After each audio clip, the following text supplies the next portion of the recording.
Hello viewers, welcome to our channel. నేను మీ Charan Parimi. Jagan Guntur sub జైల్లో ఉన్న ఆయన అనుచరుడు మాజీ ఎంపీ నందిగం సురేష్ గారిని కలవడానికి వెళ్ళి అక్కడ కొన్ని వ్యాఖ్యలు చేశారు. సో ఇప్పుడు ఇది మీడియాలో దుమారం రేగుతుంది. ఏమన్నారంటే, నన్ను తిడితే మరి ఇలాంటి విధ్వంసాలు చేయరా నా అభిమానులు, నా అనుచరులు అని చెప్పేసి జగన్ అంటున్నాడు. ఇది వినటానికే చాలా ఆశ్చర్యంగా ఉంది. సో నందిగం సురేష్ గారు ఎందుకు అరెస్ట్ అయ్యారనేది మనం ఆల్రెడీ గత వీడియోలో మాట్లాడుకున్నాం. నందిగం సురేష్ గారు ఆ గతంలో ఆయన బాపట్ల ఎంపీ, సో మాజీ ఎంపీ, సో ఆయన పదవిలో ఉన్నప్పుడు వైఎస్ఆర్ ప్రభుత్వం అధికారంలో ఉన్నప్పుడు టీడీపీ కార్యాలయాల మీద నందిగం సురేష్ గారు, అదేవిధంగా జోగి రమేష్, అదేవిధంగా మరికొంతమంది లేలా అప్పిరెడ్డి, సో ఇట్లా దాదాపు 14 మంది నిందితులు, దేవినేని అవినాష్, ఇట్లా మొత్తం వీళ్ళంతా వెళ్ళి కార్యాలయం మీద దాడి చేయడము, ధ్వంసం చేయడము ఇదంతా జరిగింది. సో ఈ కేసులో టీడీపీ ప్రభుత్వం వచ్చిన తర్వాత మళ్ళీ అది ముందడుగు పడి వాళ్ళని అరెస్ట్ చేయాలని కోర్టు అరెస్టు వారెంట్ జారీ చేసింది. ఆ తర్వాత వీళ్ళు అందరూ కూడా అబ్స్కాండ్ అయ్యారు. కనిపించకుండా పోతే మొత్తానికి 2 రోజుల తర్వాత పోలీసులు గాలించి పట్టుకొని అరెస్ట్ చేశారు. ఈ కేసులో ఇప్పుడు గుంటూరు సబ్ జైల్లో నందిగం సురేష్ గారు ఉన్నారు. ఆయన కలవడానికి వెళ్ళారు వాళ్ళ పార్టీ అధినేత జగన్ గారు. సో కలిసిన తర్వాత ఆయన మాట్లాడిన మాటలు ఆశ్చర్యంగా ఉన్నాయి. ఈ మధ్య కాలంలో జైలుకు వెళ్ళిన వీళ్ళ పార్టీ నాయకులు ఎవరైనా ఉన్నారంటే అది నందిగం సురేష్ గారు. ఎందుకంటే మిగతా వాళ్ళు ఆల్రెడీ కేసులు బుక్ అయినా సరే వాళ్ళు అబ్స్కాండ్ అయి ఉన్నారు. చాలామంది దొరకలేదు. కొడాలి నాని కావచ్చు, మిగతా వాళ్ళు కూడా ఇదే విధంగా అబ్స్కాండ్ అయిపోయి ఉన్నారు. సో ఎవరు కూడా దొరకలేదు. సో దొరికితే మాత్రం ఖచ్చితంగా అరెస్ట్ అవుతారనేది క్లియర్. అయితే ఇప్పుడు ఈయన కలవడానికి వెళ్ళి కలిసి బయటకు వచ్చిన తర్వాత మీడియాతో మాట్లాడుతున్న జగన్ కొన్ని ఆసక్తికరమైన విషయాలు చెప్పాడు. అందులో ముఖ్యంగా ఇది కక్షపూరితంగా, కుట్రపూరితంగా చేసిన అరెస్టే, దీంట్లో కావాలని ప్రతీకారం కోసం చేస్తున్నారు వీళ్ళు, నిజానికి అప్పుడు జరిగిన విషయం వేరు అని చెప్పేసి ఆ సంఘటన చెప్పారు. సంఘటన చెప్పి దానికి కంటిన్యూ చేస్తూ ఆయన ఏమన్నారంటే, ముఖ్యంగా సంఘటన మాట్లాడుకుందాం. జగన్ అప్పుడు ఆ ప్రభుత్వంలో ఉన్నప్పుడు ప్రతిపక్షంగా ఉన్న వైసీపీ నుంచి ఒక నాయకుడు ఏమన్నారంటే, సీనియర్ నాయకుడు పట్టాభి గారు, ఆయన జగన్ని బోసిడికే అంటూ ఒక ఏకవచన పదాలతోటి దూషిస్తూ మాట్లాడారట. సో అది కూడా కొంతవరకు వాస్తవమే. అయితే ఇందులో ఆ పదం ఆయన ఉపయోగించింది ఏదైతే ఉందో ఆ హిందీ పదం, అది తెలుగులో అయితే లకారంతో పెద్ద బూతు. సో ఇటువంటి పదం వాడడంతో జగన్ కూడా బాగా హర్ట్ అయినట్టుంది, బాగా కోపం వచ్చినట్టుంది. అయితే ఆయన అభిమానులు నందిగం సురేష్ అలాగే మిగతా వాళ్ళు కూడా ఆయన మీద ఈ విధంగా అంటారా అని చెప్పేసి కోపంతో, ఉక్రోషంతో ఆ పార్టీ కార్యాలయం దగ్గరికి వెళ్ళిపోయి ఆ పార్టీ కార్యాలయాన్ని ధ్వంసం చేయడం జరిగింది. అయితే దీంట్లో జగన్ చెప్పే వెర్షన్ ఏంటంటే, వీళ్ళు అక్కడికి వెళ్ళి నిరసన తెలియజేయడానికి వెళ్ళారు, వెళ్ళిన తర్వాత వాళ్ళు వీళ్ళ మీద దాడికి దిగారు, దాంతో ఇద్దరి మధ్య సంఘర్షణ జరిగింది, ఆ టైంలో కొన్ని అద్దాలు అవన్నీ పగిలాయి అని చెప్పేసి అన్నారు. సంఘర్షణ జరిగితే అద్దాలు పగలవేంటి, పగలగొడితే పగులుతాయి. వాళ్ళ అద్దాలు వాళ్ళే పగలగొట్టుకోరు కదా టీడీపీ వాళ్ళు. సో యువతల వీళ్ళు చేస్తేనే కదా పగిలేది. ఎవరో ఒకరు పగలగొడితేనే అలాంటి వస్తువులు పగులుతాయి, కొంచెం గట్టిగా హార్డ్గా ఉండే వస్తువులు. సో ఇక పైగా వీడియోలు కూడా ఆ రోజుల్లో ఎప్పుడైతే సంఘటన జరిగిందో అప్పుడు వీడియోలు కూడా వైరల్ అయ్యాయి. ఇప్పుడు ఛానల్స్లో వెతికినా ఉంటాయి. పోలీసులు కూడా వీళ్ళ మీద కేసు పెట్టినప్పుడు ఇవి అరెస్ట్ దాకా వెళ్ళిందంటే ఊరికే వెళ్ళలేదు. ఆ ఎవిడెన్స్గా వీళ్ళు వాడుకుంది కూడా మీడియాలో వైరల్ అయిన వీడియోస్నే. ఆ వీడియోస్ చూసిన తర్వాత క్లియర్గా వీళ్ళు కర్రలు, రాడ్లు వీటితోటి అక్కడ అద్దాలని ధ్వంసం చేయడం, వస్తువుల్ని ధ్వంసం చేయడం క్లియర్గా తెలుస్తూ ఉంది. సో జగన్ గారు ఏదో స్టోరీ వెళదామని చూస్తే అది వర్కౌట్ అవ్వదు, కనిపిస్తూనే ఉంది క్లియర్గా.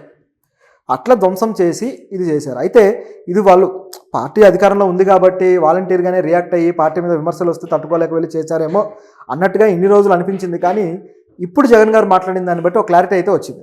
ఏంటంటే, ఈ దాడి వెనక జగన్ ప్లానింగ్ ఉంది అని.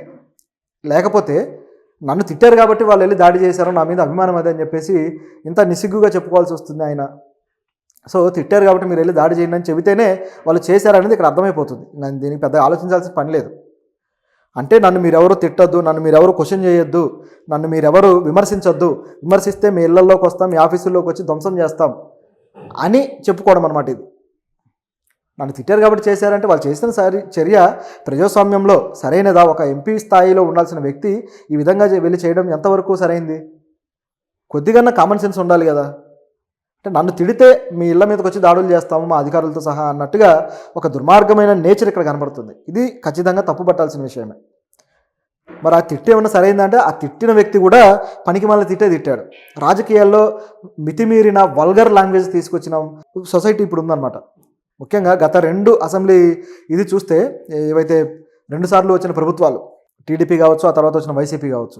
గత 2 సార్లు విభజిత ఆంధ్రప్రదేశ్లో వచ్చిన ప్రభుత్వాలు రాజకీయాల్లో నీచమైన, నికృష్టమైన అన్పార్లమెంటరీ లాంగ్వేజ్ మాట్లాడుతూ భ్రష్టు పట్టించారు. అసలు అంతెందుకు దీనికింత ఫీల్ అయ్యారే, మరి వాళ్ళ పార్టీ నుంచే అసెంబ్లీలో ఇష్టం వచ్చినట్టు మాట్లాడి నోరు పారేసుకొని చివరికి అసెంబ్లీలో స్పీకర్ నుంచి సస్పెన్షన్ ఎదుర్కొన్నారు కదా, సస్పెన్షన్ ఎదుర్కొని బయటకు వచ్చారు కదా వాళ్ళ పార్టీ నుంచే. మరి దానికేమంటారు? ఆ తర్వాత కోర్టుకు వెళ్ళి మళ్ళీ ఆ సస్పెన్షన్ కొట్టేయించుకోవాల్సి వచ్చింది. సో వాళ్ళ పార్టీ వాళ్ళు మాట్లాడితేమో కరెక్ట్, ఎదుటి పార్టీ వాళ్ళు మాట్లాడితే తప్పు అన్నట్టుగా ఉంది జగన్ గారి వెర్షన్. ఇది తీవ్రస్థాయిలో ఖండించాల్సిన విషయం. అదేవిధంగా ఇంత నీచంగా మాట్లాడిన ఆ లీడర్ని కూడా, టీడీపీ లీడర్ని కూడా తప్పు పట్టాల్సిందే. ఆయన మీద కూడా యాక్షన్ ఉంటే బాగుంటుంది నిజానికి. సో ఇట్లా రాజకీయాలు దిగజారాక జగన్ కవర్ చేయడాన్ని బట్టి చూస్తే గతంలో జరిగిన టీడీపీ వాళ్ళ మీద కావచ్చు, టీడీపీ సంబంధించిన కార్యకర్తల మీద కావచ్చు, ఏవైతే కేసులు, దాడులు, యాక్టివిటీస్ ఉన్నాయో అవన్నీ వెనుకాల జగన్ ఈ తరహా ఆలోచన తీరు ఉంది అనేది క్లియర్ అవుతుంది.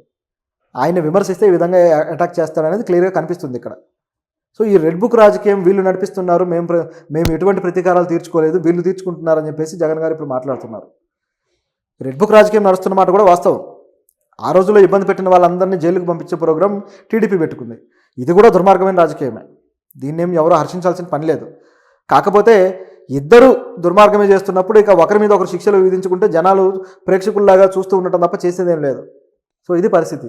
అంటే people are just a spectators అన్నట్టుంది ఈ మొత్తం సినారియోలో.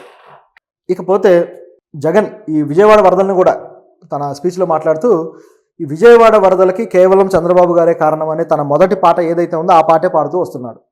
ఆయన ఇల్లు మునిగిపోకుండా ఉండటం కోసమే విజయవాడ వరదలు ఈ విధంగా వచ్చేలా చేశాడు అని చెప్పేసి చంద్రబాబు గారి మీద విమర్శలు అయితే చేస్తున్నాడు.